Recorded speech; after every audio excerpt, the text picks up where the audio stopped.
It seems slightly odd, given how competitive GT4 European Series, powered by RAFA Racing Club, is, to be coming to Barcelona with the Silver Cup already wrapped up. But at the Nürburgring, it went the way of Robert Constany and Benjamin Lariche after many seasons of trying, perennial bridesmaids, they felt, but they have done it. And so they come here without the pressure, but they're looking for more race wins. Second in silver still to be decided, but Pro-Am and Am are up for grabs, and some of the work might be able to be done in these two qualifying sessions that are coming up here at the Circuit de Catalunya.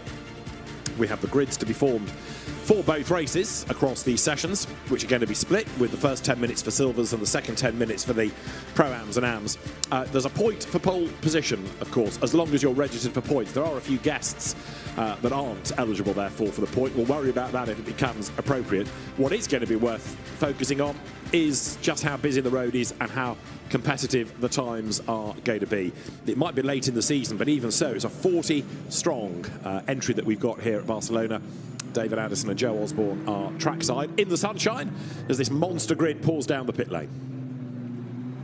Phenomenal to have 40 cars for the last rounds, and you're right, it's 23.2 and the track is rising quickly now at 25 degrees. This is the third session of the day for the Barcelona circuit. The drivers in the first laps, but no tyre ovens, so they've got to bring the temperature up, and that normally takes the out lap at least. Nico Ferrarant looking on as the cars make their way to the teams. They don't have the pit garages, of course. That's for the GT World Challenge Europe team. So these come from the paddock to the assembly area, then down the pit lane, and the teams await. And very shortly, Gerald Dorval, who is the race director, will give the instruction that we can get the session underway. And there are two sessions in two groups, if you like. So silvers first for Q1, 10 minutes. You don't get many laps in 10 minutes, so you've got to be on it. You really do, and traffic will be a problem potentially too, so teams will want to try and help their drivers find that space. You can see the Borissan Automotive BMWs looking mighty fine in that lovely, now official BMW blue. The Turkish team, which still has a chance of taking second in silver because the car of Gabriele Piana and Bekke Bessler, number 12, is fighting with the Toyota Supra of Jan Duran and Hadrien David, who's also been busy this year in LMP3 machinery in the Le Mans Cup. They're looking down the pit lane. You've got the number 1 Ford Mustang. That's the car that Nathan van Springel will drive. In the background, number 96, the Continental Racing by Simpson Motorsport car, Vasily Vladikin and Mikhail Loboda's BMW M4 that dashed back from the Nürburgring to a BRDC track day at Silverstone last month. Davide Meloni sharing as ever with his dad, Paolo, in number 48 BMW. That's the view out of the front as the car controller awaits the signal. The fast lane is open. That enables the drivers to queue in the fast lane if they are in Group A. In other words, they are silvers. And 10 minutes they will get very shortly once the session goes live. As ever, the good variety of car: Ford, Porsche, Audi, Aston Martin, BMW, Mercedes, Toyota, Ginetta, Lotus, and the session with, yes, one lone McLaren also to add in, will be underway very shortly. Igor Sorokin sharing the Mercedes AMG with the American driver Keith Gatehouse, one of the NM Racing Team cars, a local team based just around the corner. So very shortly we can have a green light on at the end of the pit lane to get things underway. In the Pro-Am battle, Alexander Weintraub, Stanislav Safronov leading by 8 points from Hendrik Still and Joachim Bolting. In Am, Max Kronberg and Daniel Blickler are 10 ahead of Anthony de Barn and Julien Leandri. Max Kronberg looking to make history by winning back-to-back titles. He was the Pro-Am champion last year, and he could be the Am champion this year. Right, green flag is now waved in the pit lane. Green lights go on, and the cars now make their way down the pit road. So for the first part of Q1, outpour the silver class cars. You've got silver, Pro-Am and Am, and a real mix as well. Silver, I think, is the more numerous, and certainly it's one of the most competitive of the categories. We know how much of a lottery qualifying is, and therefore to give the classes a bit of breathing space like this has been a popular move. Yeah, really good to allow drivers to get a clean lap in is important. There you can see the Porsche of Hendrick still and Jochen Bolte being pushed back. The new tyres with those stickers on the treads showing they're ready to push. Simpson Motorsport having to get their 96 BMW in position as well. Indeed, so looking for a gap in the traffic. Won't be that long before perhaps one or two cars elect to come in and just do a minor adjustment before going for a time. But right now, it's a case of getting things up to temperature, and you've got to do this in the right way. You can't go all guns blazing and attack, otherwise you might sort of overuse the tyre initially. So there's a knack, isn't there, to bringing everything up to temperature. Yeah, and if you push too hard, you get the surface of the tyre right, but the pressure isn't ready in the tyre, and that's the problem. And as a driver, early on in the weekend, you make the call with the team, with your co-driver. Is it an out lap and then you're ready to push, or is it an out lap and then a prep lap, then push? Here at Barcelona, because it's hard on tyres and it's warm, you typically get away with the former, just this out lap to prep the car. But how slow these BMWs are going, it maybe looks like they're going for this plus one lap to get the tyre ready. That's confirmation of what I was saying a few moments ago about the fight for second in silver being Gabriele Piana and Berke Bechler, who's at the wheel, versus Jan Duran and Hadrien David in the Toyota Supra. And the Toyota will be Jan Duran for this first part of qualifying. Gabriele Piana and Berke Bechler ahead by just 5 points. Benjamin Lariche and Robert Consony too far ahead to be caught. They're the champions, but second in silver very much up for grabs. And Berke Bechler, the Turkish driver, comes over the timing line now, goes through and heads into the right-hander of turn one. And this still looks like a prep lap. Yeah, exactly, and you can see they're not using the curbs. That's because they don't want to damage the tyre while the pressure's low. They're also putting zero load through the front or rear axle, not to work the tyre too hard. So it is an extra prep lap, and that might be a difference with some cars. So some cars might be pushing and they'll have to keep an eye on their mirrors, but also you want to stay on the clean part of the racing line. They've already seen a huge amount of marbles forming off the racing line, so you need to keep your car on the clean part of the circuit. So gradually things being brought to temperature. There you've got Toyota, McLaren, Ford and Audi, underlining the variety. Add in Mercedes AMG, and gradually times we will see, but the clock ticks on down. 16.5 minutes just over on the clock, but bear in mind that you only get 10 minutes of track time, so we're already down to 6.5 for these drivers. Callum Davis there in the 812 McLaren going through.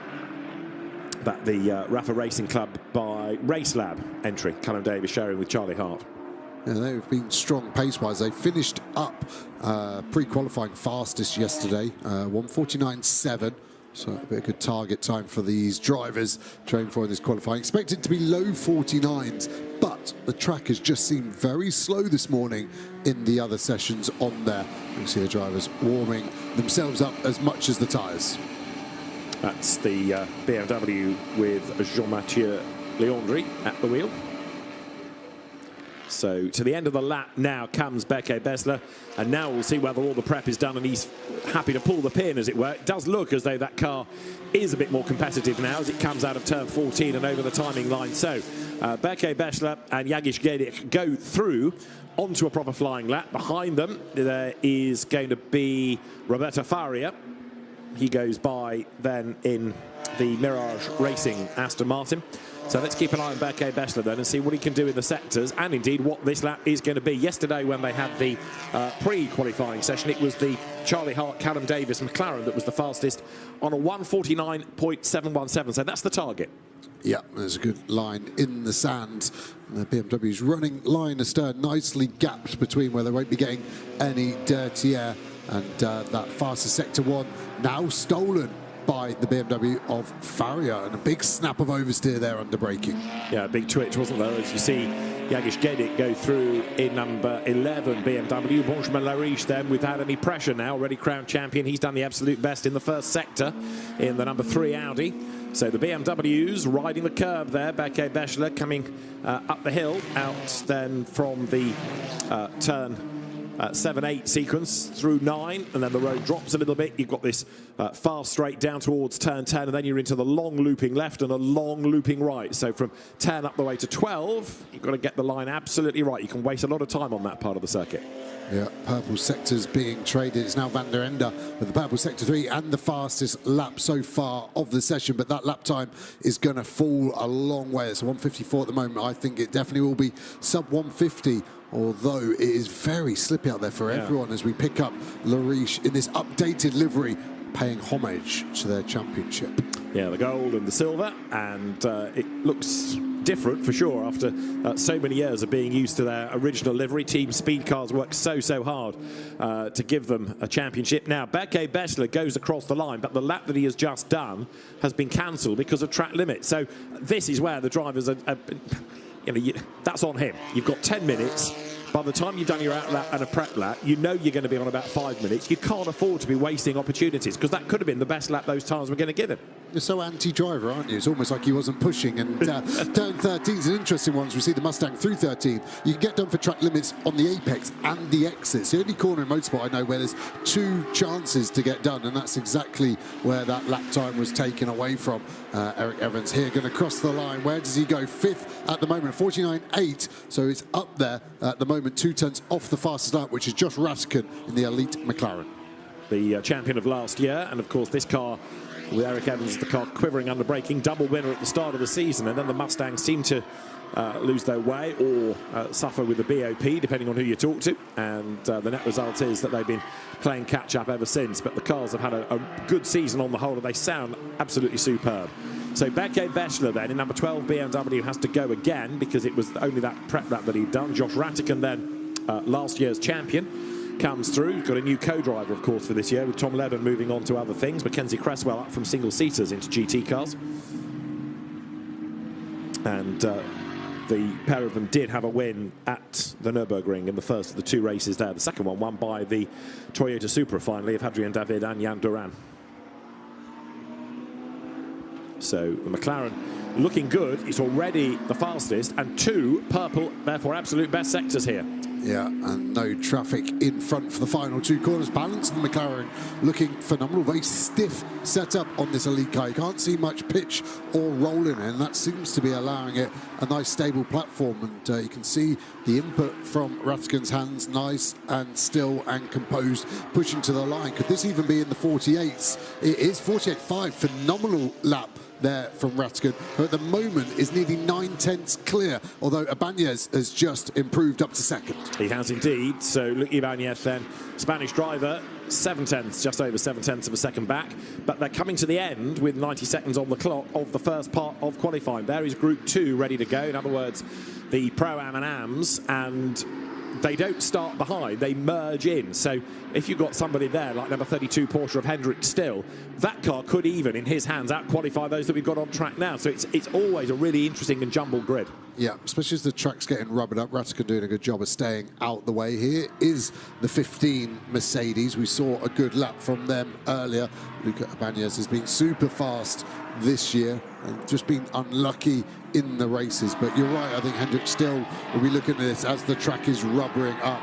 We had 18 cars in this first part, and then we've got 14 Pro-Am and 9 Am cars, so slightly busier in the second half. Will be indeed, and again that's why that segregation, if you like, takes place, so that they do all have a reasonable chance of a bit of clear track space. Way up the curb, look, Ibanez there going up through turn 7 to 8. 9 takes you over the brow, then you drop down towards a heavy braking zone into turn 10.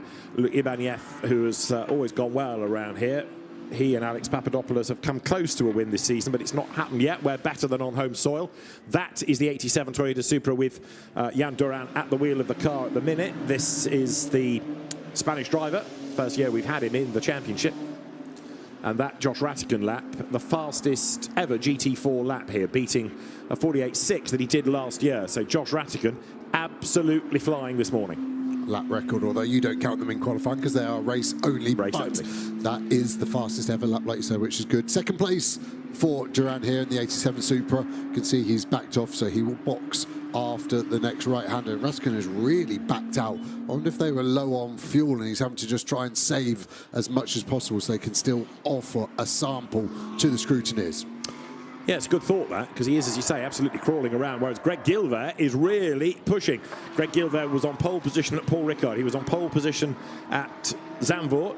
Josh Rattigan's other pole came at Spa, but Greg Gilbert on a mission, isn't he? But he was down in the first sector. So has he overdriven a tad, maybe, on this lap? Middle sector was good. End of the lap goes through, and the lap time that Gilbert does was a 49.6. He dropped half a second somewhere in that. And that's the checkered flag done for the first part of qualifying. Wow, look at that. The front right fully in the air. The rear right shaking like a quivering dog. And, yeah, that was loose. And surprised he finished the lap, considering it was half a second off his best. But he was throwing the kitchen sink at that. Super slow-mo showing it well out of the very tight, twisty 12 section where we've seen a lot of gravel kicked up as well. So he got away with it, but didn't help, as already into the pits has come Josh Rattigan to give way to Mackenzie Cresswell. Gives them time to cycle through that driver change without any fuss, assuming all is well. As you were making the point, it was a very slow in-lap, but assuming all is good, then that change of driver can now happen. There is the Nathan van Springel Mustang heading for the pits. Others, though, now trying to get through the traffic and bring their tyres up to temperature, as you see the cars out of Pro-Am and Am, with Hendrik still, inevitably, a man on a big, big push here in number 32 Porsche. Yeah, he's been in phenomenal form this season. The Porsche has been strong, and that's why you're seeing so many teams using Porsches there. The 7 car as well, the Aston Martin, has been super strong at times, has been really up there with both drivers, be it Safronov or Weintraub. There is, with his back to you, Benjamin Lariche. Robert Consonny gets ready to go. Two totally contrasting styles, aren't you? Benjamin Lariche, who always looks rather studious, and Robert Consonny, the former rally driver, a lot more laid back about life, it always seems. And he will take over for Q2. So how far up the order might we get Hendrik still in the Porsche Cayman, for example? Because we know how fast he is. P4 is going to be my guess. Okay. He's going to get onto the second row. Josh Rattigan very happy about life. And for the Elite Motorsport team, job done. And provisional pole it is. And 0.6 of a second as a margin. That's quite something. Yep, and illegal jewellery that he's obviously just put on after he's got out of the car, luckily for him, so he won't attract a penalty for that, I'm sure. But, yeah, job done. Couple of laps. Nice way to start your Saturday morning. So, session continues with another 7 minutes still on the clock as far as the Pro-Ams and Ams are concerned. So their track now becomes a bit clearer because you take a further 16 cars off the road. They overlap just briefly on an outlap for these cars, the in-lap for the Silvers, and then the road calms down a little. But in this context, we're now looking at the Stanislav Safronov versus Hendrik Still situation, and Still ought to be the quicker of the two as their Vasily Vladikin comes towards us, chased by number 66 Toyota, which will be the Gabriele Yelkova and Cindy Goudet entry. It does seem like most cars are doing the outlap and then a prep lap, aren't they, as we go on board with the 48 car. This is the prep lap, just weaving left to right. Maybe not putting enough energy in the left to right motion. Needs to be a bit more forceful to make sure you are generating the energy and potentially trying to get past the BMW front as well, just trying to get some space. But it's rather crowded in this cluster of cars. Davide Meloni there, number 48 BMW, finding traffic fore and aft. We've only got 5.5 minutes of this session to go. Victor Bouveng is ahead, and the Cayman having a look at the inside there to try to go through. Maximilian Huber in the AV racing car.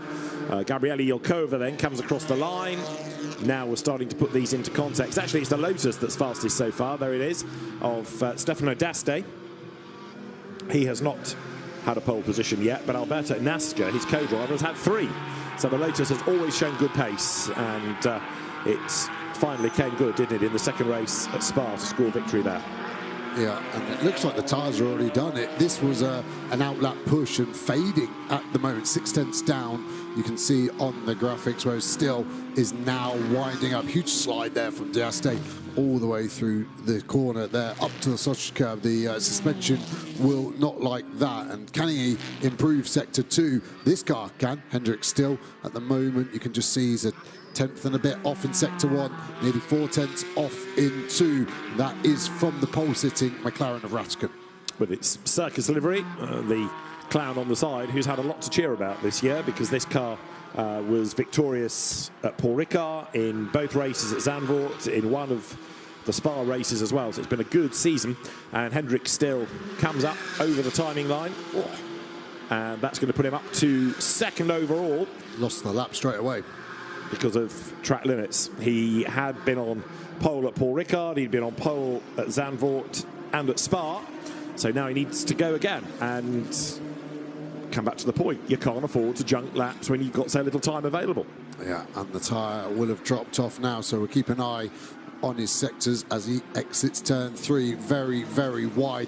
There isn't a track limit camera there, though, so he might not lose it. There is some evidence against him that we've just broadcast, of course, but that isn't one of the monitored corners. It doesn't look like he's going that quickly either now, and being so far off the road, one wonders whether he thought he'd done the lap and therefore could back out of it, and the team now need to say, hang on, no, that lap's gone, you need to push on again. Or is he having a slower lap just to give the tyres a breather and then go again, with that news having come through? Yeah, we caught it on the exit of 13. I thought he kept it just legal on exit and had one wheel on the white line.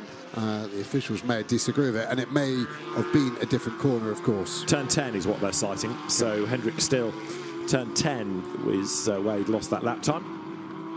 Which is an interesting one. That's the slow hairpin in the middle, and drivers tend to cut the inside there, just go shorter distance. It's not one of those typical exit corner losses which you're seeing there at turn 9.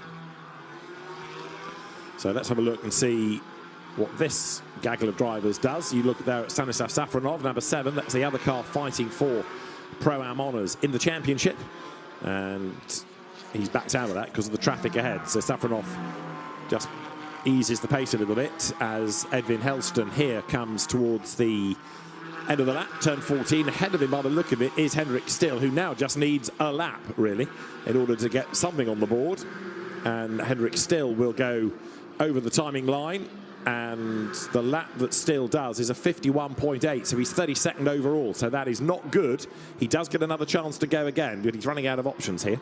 He really is. He's got 2 more laps maximum, isn't he, until he takes the checkered flag, so he'll have to dig deep in a car that's probably lost a second of pace now the tyre has dropped off.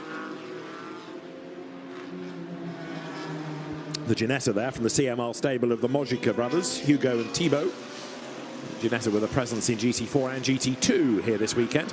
27 Porsche is the Max Huber and Arthur Rassa car.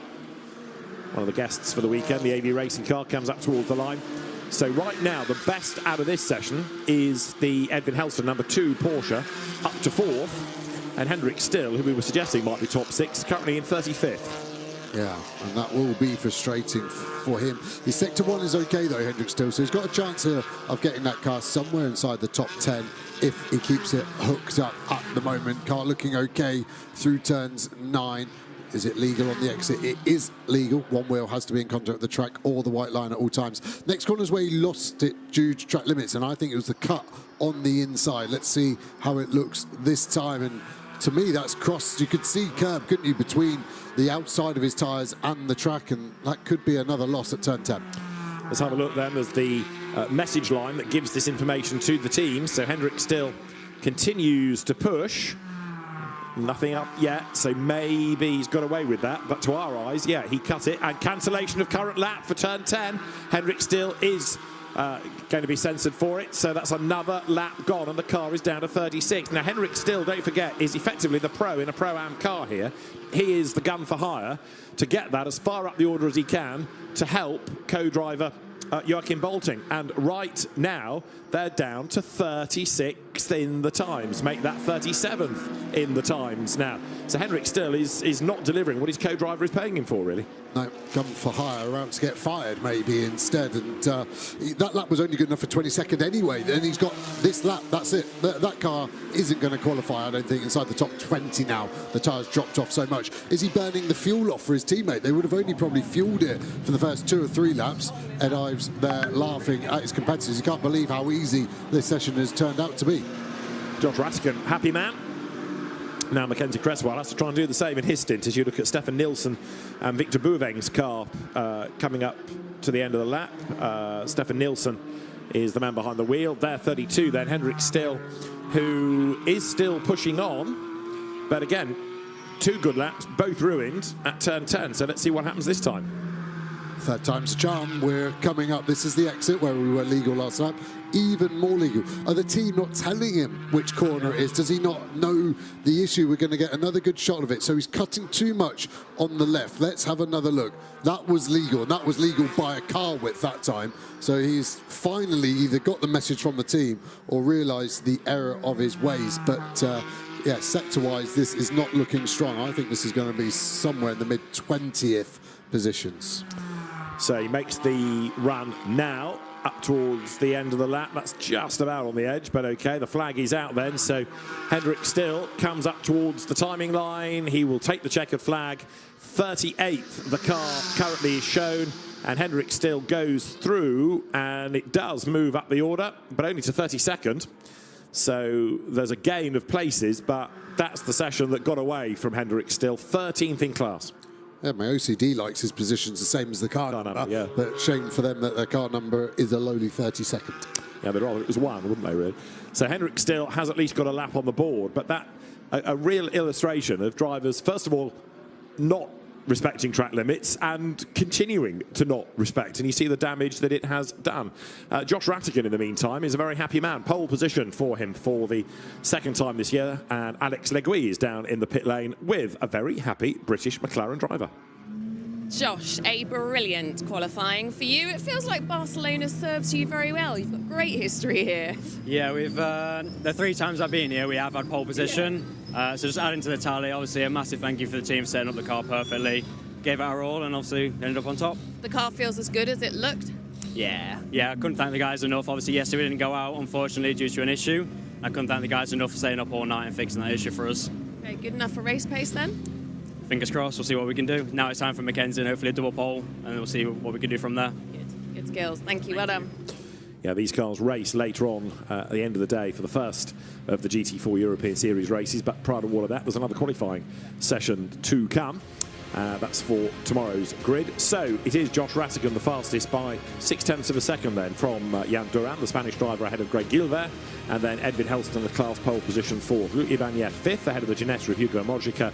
Benjamin Lariche, the silver champion, 7th. Stanislas Safronov 8th from Berke Bechler, and then Javier Sagreras, Toyota, comes next. Edwin Helston then the fastest in Pro-Am, and the fastest of the AMs is Rima Jafali, a little bit further down. The Jafali brother and sister crew, Rima and Ali, in the other elite motorsport McLaren. So Rima Jafali taking a class pole position. Job well done for the former single-seater racer. We have seen her switch to GT machinery in recent years, initially GT3, but now looking at GT4. So that's Q1 done. That's today's grid provisionally sorted out, and we'll get to the second batch of qualifying times in a few moments' time. There in super slow-mo, number 78 of Josh Rattigan pressing on, going through turns 7 and 8.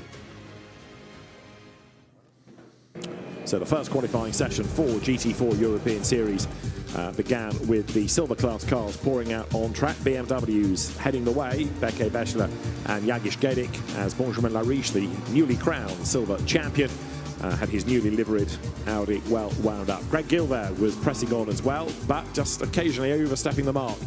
And he wasn't the only one, as Jan Duran got the Toyota Supra sideways as well, coming up through turns 7 and 8.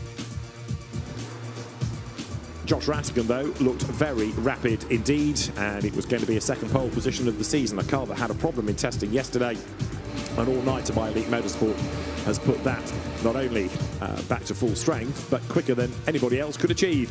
Outright pole for Josh Rattigan. The other classes took to the circuit for Pro-Am and Am qualifying. Pro-Am going to Edwin Helston, and Rimal Jafali taking Am pole in another of those elite McLarens. So we are good to go for Q2 then. This is the second 20-minute period that will decide the grid for tomorrow's race. And the cars now making their way down the pit lane. Again, it's going to be the silvers that go first. They're the same cars, but different drivers aboard. So it's now Robert Consonny, for example, in the championship-winning speed car Audi. And you put Gabriele Piana, Alex Papadopoulos, for example, Benjamin Lasserne into the mix as well. Going to be interesting, this, as the cars then pour out on track. Yeah, can it be an elite double pole now with Cresswell aboard? The race lab McLaren was heading out there as well, so the McLaren obviously strong here in front of a busy Barcelona crowd, and they're still flooding in as well. The car parks filling up at a very quick rate, and they're having to open more car parks than they've ever been used before for a GT World Challenge weekend. Yeah, just going back to that McLaren, they have had a double at Spa. Josh and Mackenzie had a pole position apiece. Can they do it again? Let's find out. Number 19 Mercedes goes by. That's the Lema Racing by Mapatrol entry for Elias Niskanen and Mark Kastelich. Mark Kastelich behind the wheel. Marco Signoretti goes down the pit lane then in number 61 Mustang, letting the traffic go, trying to get clear track space. Yeah, they're in a great bit of rear space. Academy Motorsport doing a good job of releasing that car at the right time. As you can see, the Audi still trying to work some temperature. This second quali will be easier to get them up because the brakes will still be hot, and the car going in super hard. You could hear the tyres screeching under braking there, and maybe we're going to see some push laps on the first flyer this time because of the residual heat in the brakes helping with the warm-up process. The drivers getting on board in some cases for Pro-Am, in others Am, getting ready. As here, Robert Consonny, the former rally driver, we know can always push very early. His rally background, well, you've got to be on it straight away. Comes out of turn 14 and the Audi up towards the line. Consonny was on pole position at Zandvoort and goes by now onto a proper flying lap. Definitely looks like he's wound up, ready to push. And sometimes as a driver, if you're not sure if the tyre's in, you'll attack the first couple of corners and then make a decision, do I finish this lap pushing or do I actually back out and go for it the next time by? And at the moment, we're all over the curbs. Car loaded up heavily into 3, firing it in through this long, long right. Hard on the throttle now, flat out, speed rising up to 170, 180 kilometers an hour before we have to hit the brakes for the 180-degree turn 4. Constantly sitting on the curb all the way down that short straight, wasn't he? So therefore gets the line here into turn 4, and in a moment the road will drop down the hill. So turns his way now then into that left at the bottom. Got to be careful through here because you don't want to run out too wide and compromise the run down the hill, because the next bit, 7 and 8, makes the climb. So you need good momentum through this section, yeah? Yeah, exactly. And it's important that you get on top of the curbs, but not too much that unsettles it. And so far, perfect for Consani through here. Now the fast turn number 9. Easy to drop it on the exit here. And there is a track limit sensor. We're A-OK. Look how much camber on the rear tyres. You see how much they're leaning in, try and generate more grip. Heavy brake here for the slowest corner of the lap. Again, turning in early. That's where still was illegal. Looked legal for this number 3 Audi through turn 10, though. So Robert Consani then makes the run now up towards turn 12. How much of a push lap this is relative to a prep lap, we'll find out when he crosses the line. But I think there's still more to come from this car. Yeah, I think it's going to be in the 48 just. I don't think it's going to get close to Mackenzie Cresswell's potential time that he's going to do. Josh Ratkin did a 48.5. Remember, this is going to be a 49.4. So the final sector falling away ever so slightly. So for the moment, that car, the fastest, remember what went before is of academic interest because that determines the grid for one race, this for the other. Different drivers, so you're not really comparing like for like necessarily. Across the timing line goes Paul Petit's Audi. Here is Mackenzie Cresswell then, who has not been going as quick as Consani in the sectors, and he will go through. There'll be 6th fastest at the end of that first lap, a 53.9, but there's certainly more to come from most cars, if not all. Yeah, I think Kasani is on a push still. He's going to purple sector 1. I just wonder if the tyre's going to last 2 laps. He was quite a long way clear of his teammate. Paul Petit is a huge slide for Cresswell, as that's the first time he's properly pushed through there. So that's going to squander a little bit of time, but he might be able to regroup from that over the rest of the lap. Comes out of 3, again, like Constantly, way up the curb on that run all the way down to 4. Very nearly putting the right-hand wheels onto the white line as well. Not quite, though. Turns through. Absolute best sector 1. So Cresswell, despite the slide, now is really on a good lap. Just think dynamically this car looks great. It's got a nice, steady platform, like I said. feel like they're much stiffer than potentially they've been, and that's helping generate the grip. Normally, with a low grip surface that we're seeing here at Barcelona, you go softer to help the car, but maybe they've gone the other way and given the stability to the driver through a stiff spring platform. That seems to be working well for them. So here you've got Mackenzie Cresswell then up towards the exit of turn 9, over the brow, drop down the hill, and then all the way down to 10, speed building. It'll be hard on the brakes. He's coming towards the end of the second sector, and it's another purple. It's another absolute best. So Cresswell here looking good. He's aiming for a 49.4 to be fastest, and then there's bragging rights as to whether he can go any quicker than co-driver Josh Rattigan. But right now it's pole position in this session that's the immediate concern. Yeah, and these cars all got less fuel than Q1. You can't refuel during the session as Paul Petit goes fastest, 49.3, steals it off his teammate. What's this car going to do as it crosses the line? Another slide, starting to look loose for Cresswell as he crosses the line now. P1, 48.562. That's within thousandths, isn't it, of what his teammate Rattigan did. And he takes pole position away from Paul Petit, who had it just briefly. There, number 812, Charlie Hart's McLaren, the Race Lab car, heading up towards the line. That run with the assistance of RAFA Racing Club, and he goes second. It's a McLaren 1-2 then. The margin between them is 0.4 of a second. Paul Petit was third, but now Adrien David's Toyota, there it is, goes through. There's another quick Toyota here heading up towards the line. Look.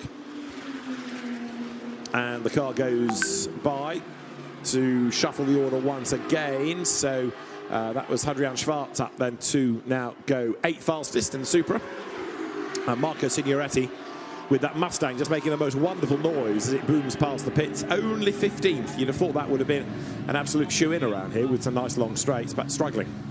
Yeah, and you can see Rattigan there. Cresswell, 16 thousandths faster than Rattigan, so it was close, but very, very close to starting the second part of Q2. Teams ready to release the cars, and when they do so, we'll be in business. There is Charlie Hart, who has now gone faster than Cresswell in the first sector.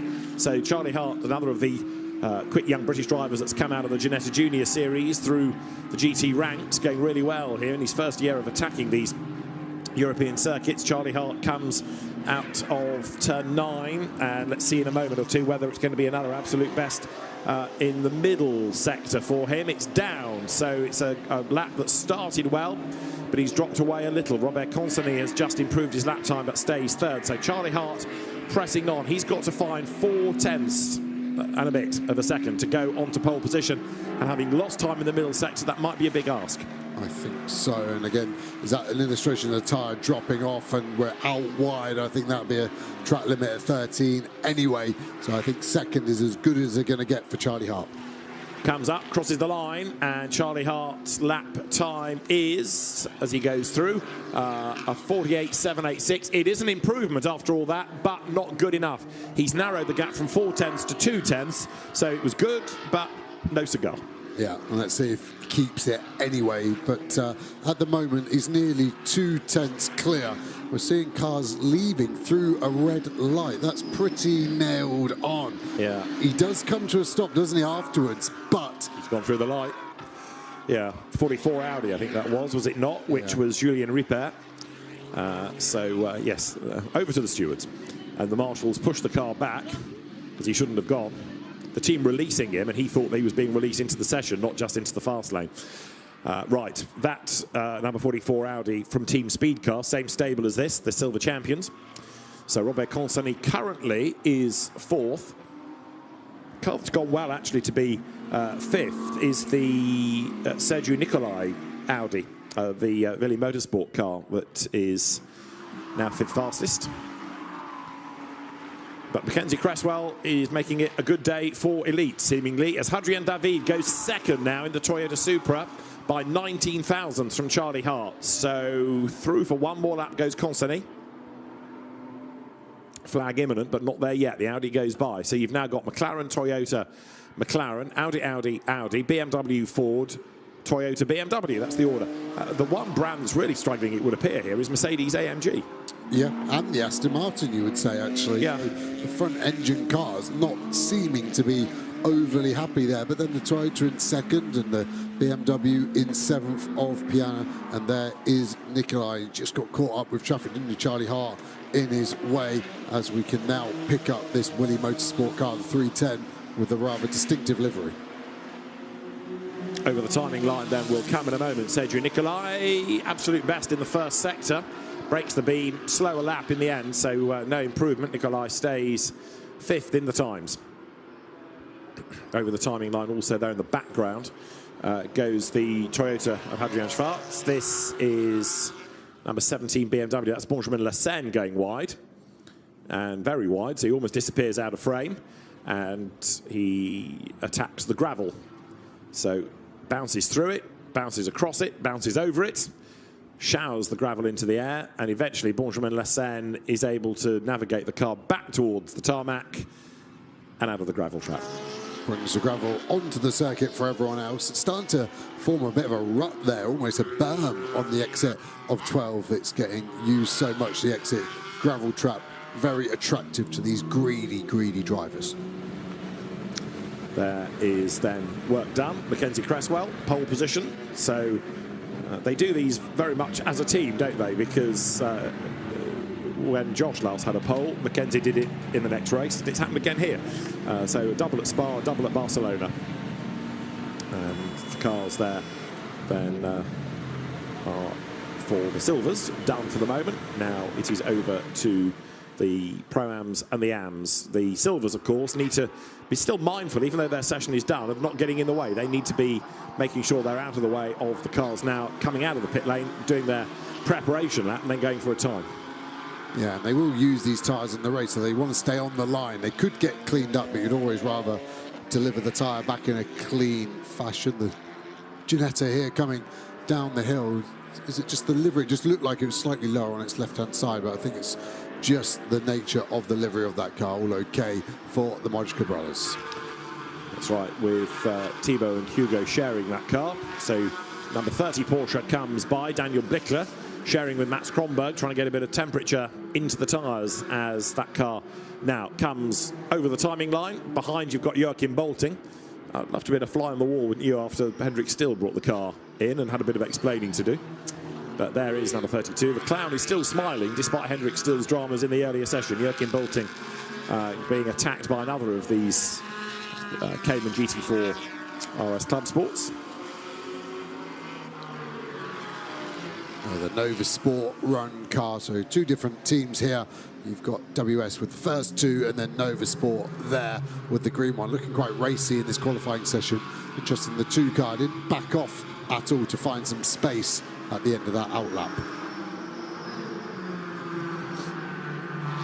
So downhill comes Still. Comes Joachim Bolting, and he is on his first sort of preparation lap, so the pace will come, and Porsche's all around at the moment. So the Elite Motorsport McLaren sits in the pit lane, and Mackenzie Cresswell 4/10ths quicker than anybody else in his part of qualifying. Now we'll see where the Pro-Ams and the AMs are in the order. And all the names on the top of the roof of that Elite Motorsport car are donators to the Parkinson charity. So Elite Motorsport doing a good job with pole position and also raising money for a very good cause. So Joachim Bolting towards us, being chased in turn. There, by number 2, it's Daniel Nilsson at the wheel of the car that was fastest in class in Q1, thanks to Edwin Helstein. Joachim Bolting trying not to do what his co-driver did and go all over the curbs and lose lap times, and up towards the line now come the Caymans. They go on to another flying lap of the session.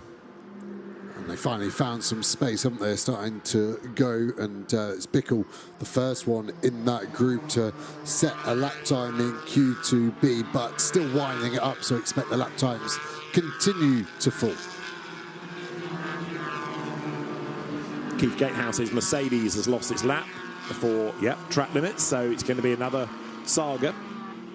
And you could argue that it's more prevalent in this session, where you've got more of the gentleman racers, more of the AM drivers. So there, Joachim Bolting through. At the moment, he is the fastest in class, although Blickler ahead is the best of the AMs. This is a Pro-Am car. But at the end of this lap, we'll start to get a proper idea of the order. A lot of effort, it seems, being put into Bulting's car there, really working it very hard. Yeah, he's been one of the standout AMs, hasn't he? Alongside Blickler, has been really quick at times this year, and Blickler just pulling away ever so slightly. I think it's good strategy here from the WNS Motorsport team to put Blickler in front as a bit of a carrot to Joachim Bolting to chase down. And at the moment, Blickler probably is going to be 3 or 4 tenths quicker by the end of the lap, and that's why that gap ever so slightly growing between those first 2 Porsches in shot. Yeah, Bolting has not been a driver with a pole position to his name this year. That has always been the domain from that car of Henrik Still. But Bolting himself has raced well and has got faster and faster as the year has gone on. Daniel Blickler then, who is in the AM category, sharing with Max Kronberg, and indeed looking to try to win that class in the championship, because that car 10 points ahead of the Jean-Mathieu Leandri, Anthony de Barn BMW. So Blickler up towards the line. 17th overall, that car is provisionally right now. He will break the beam, and Blickler stays 17th, and the lap time is a better one, a 1 minute 50.478. Yeah, it's a competitive lap time from the AM class car there, as another Porsche 31 car, Aliha there. Ali Jafali crosses the line in the sister Elite Motorsport, goes 16th fastest of this Q2B session thus far. That's the fastest time, therefore, in Q2B. So Jafali in the AM class, fastest by 3 thousandths from the Will Orton Aston Martin that was in silver. So very tiny gap between them. Right, there is Alberto Nasca, who has also been rapid this season. Nasca has taken 3 pole positions in the Lotus. He's up to 21st in the times, and that for the moment is going to put him 3rd in the class. Then he loses the lap, does he not? Yeah, straight away, wasn't it? As soon as it popped up, it was taken away. And track limits turn 5. That's one of the less common areas. It's where we're looking at now on the exit. Cars running wide there, and that's where the Lotus, the other yellow car on track right now, lost its lap. So running wide, you're not gaining in terms of corner cutting, but you are in terms of keeping up the momentum, and that's why people do it.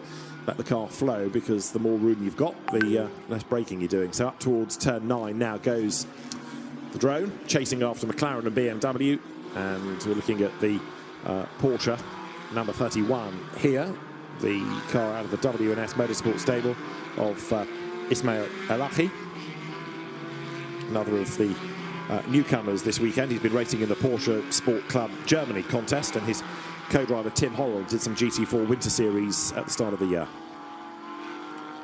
Very legal on the track limits as well. Most drivers cutting more at 13. Huge snap of oversteer turning in there. Love it when drivers wear a light coloured glove so you can see it working behind the wheel from these exterior shots. But it's a very quick final corner here at Barcelona now. Interesting as well, isn't it, when you get people that drop in for the last round, because they've had little experience of this championship, or the people around them, they've raced in other things, but then you look at their lap times straight away in relation to the season-long regulars, and if they're mixing it, then you think, okay, that's quite impressive. Yeah, and it's probably a toe in the water, isn't it, for the next season, see where they would be and what they should do. Modrica here crossing the line up to 9th, so fastest in Q2B, and is really a cat amongst the pigeons, isn't he, in that silver class running. That's right, as over the timing line they still pour with just about 90 seconds or so to go. Thibaut Modrica's Ginetta now is the fastest out of Pro-Am, and he's up to 9th overall. That is good going. Well in and amongst the silvers then. So Thibaut Modrica, I think, has been the quicker of the two brothers this year, going 9th. Good effort. The best out of Am is still Daniel Blickler, now getting back ahead of Ali Al-Jafali, and then Ismail Elahi that we were looking at earlier, 3rd. This is Brandon Oxley, former single-seater racer, sharing in the number 16 Mercedes with Marc de Fulgencio, Spanish driver. So Brandon Oxley, like many, thinking now about whether GTs is the way to go, and putting a toe in the water at Barcelona this weekend. He goes through, and 16 fastest. That car slightly slower on that lap by 2 or 3 tenths, but still in the mix. This is the fastest car in this part of the session. Thibaut Modrica then, best in Pro-Am. And still improving as well on the sector times. Maybe going to get a bit of traffic with that Supra in front and has probably had to overtake that BMW, of course, of Olsen there. And yeah, look, 4.2 seconds loss, and this will be the lap that he takes the checker anyway. So potentially going to box as the rear tyres scream for mercy. And of course, were this to be the race, he'd have another 50 minutes still to do, or the car would, on that set of tyres.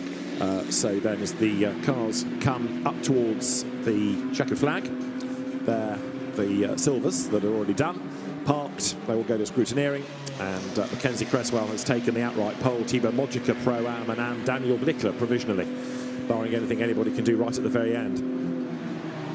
But you would say that's looking unlikely, given as Joe makes the point, tyres are starting to scream for mercy.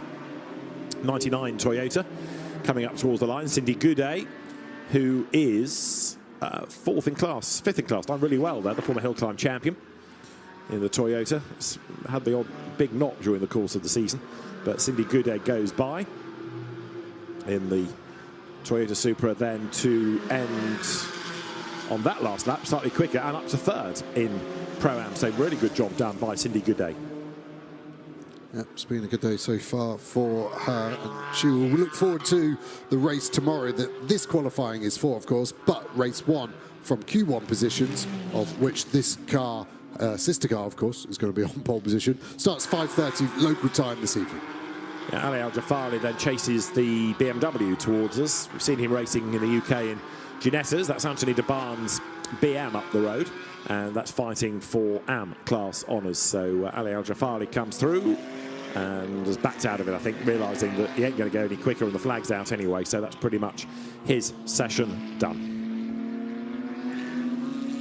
Maybe Jafali just going offline there to see what it would be like in the race. The gravel that's been brought on there is it's the most we've seen the marshals sweeping the circuit every session, but that's just brought on during a qualifying. So by the end of the race, that will be quite a interesting point to keep an eye on.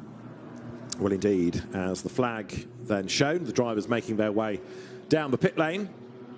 Very busy pit lane, very busy paddock here at the Circuit de Catalunya with GT2, 3 and 4 cars plus Lamborghini Super Trofeo. So if you're a GT fan, perfect weekend this. Sunshine, 2-hour flight, and great cars up and down the paddock, and also supercar demonstration laps over the course of the weekend. So no wonder it's busy for a Saturday, and lots of people planning on coming tomorrow for main race day. Watch the Endurance GT World Challenge Europe finale as well. So the field being waved through the pit lane, back to the paddock, the cars that the scrutineering team need being held. And as Joe makes the point, the field will be on track again later on in the day for a race that's 5:15 local time. Tomorrow they race at 1:05, and the final 2 races of the season. Let us hear from Rima Jafali next, because she was quickest in her class for race 1 in the AMS, double pole therefore in that race for Elite. She's with Alex Legui. Hello, Rima. Lovely to chat to you, and what a great opportunity to chat to you as well, as you popped it on top. Good result for McLaren. Yeah, super happy, honestly. Like, came into this weekend, first one race with my brother, first time in the McLaren GT4. The team really put together a good car, and we were really like trying to slowly progress over the weekend, and I think we both put it all together in qualifying. So yeah, happy with what we have, and now we just kind of focus on the race and hope for a good result there too. Good, really chuffed for you. Thank you. Good job done by Rima Jafali, who when she first sort of came to prominence in the UK in single-seaters struggled and had a tough learning curve, but the more experience all pays dividends. Let's look then at the order at the end of Q2. Mackenzie Cresswell outpacing Hadrian David and Charlie Hart. Robert Consony fourth from Sergio Nicolai, then Paul Petit only 6th. Gabriele Piana suggesting the BMWs are struggling for pace, only 7th, ahead of Michiel Haverant's Mustang. Then the Ginetta heading Pro-Am, Thibaut Mojica ahead of Adrian Schwartz. Then you've got Pedro Ibrahim's BM from Mark Kaselic, and looking a little bit further down to 13th, Porsche number 27, another of the guesting cars, Arthur Rasa, second in Pro-Am, and third Brandon Oxley in his Mercedes going well also. Daniel Blickler heading Ali Al-Jafari in AM, with Ismail Elahi third in the class, Anthony de Barnes fourth, the significance of that being the 317 BMW versus 30 Porsche for the championship. But Mackenzie Cresswell taking a second pole of the season and doing a good job as well. See Ajit Kumar, 39th for the first time this year, with a co-driver, sharing on the entry list with Roman Wozniak in the AV racing car. Normally we've been used to seeing Ajit Kumar driving on his own, but for this weekend, deciding a co-driver is the way to go. So qualifying for GT4 is done, and you can imagine one or two of the teams now starting to moan a little bit about their relative lack of pace, and it's never down to the team or the cars, always going to be down to the BOP, isn't it? So expect some conversations to happen. So at the end of Q2, we can have a look at how the session panned out, with the first 10 minutes being given over to the Silvers, and way off the road went the Audi of Robert Constantly, the rallyman, going back to his roots. That didn't compromise matters too much. Sergio Nicolai was looking good in the ink-splattered Audi, getting that car up to the top 5. Charlie Hart was pressing on at one stage, looking as though pole position was in his reach, but again the car just dropped away slightly towards the end, and Mackenzie Cresswell mirrored what his co-driver Josh Rattigan had done to go fastest of all. Then it was the turn of the Pro-Ams and the Ams to take to the circuit, and Daniel Blickler looking good in Am. The number 16 Mercedes, though, in the hands of Brandon Oxley, was competitive in Pro-Am as well. So also was Arthur Rassa in his AV Porsche. We're all set then for race 1 at 1:15, and it promises to be a really good one.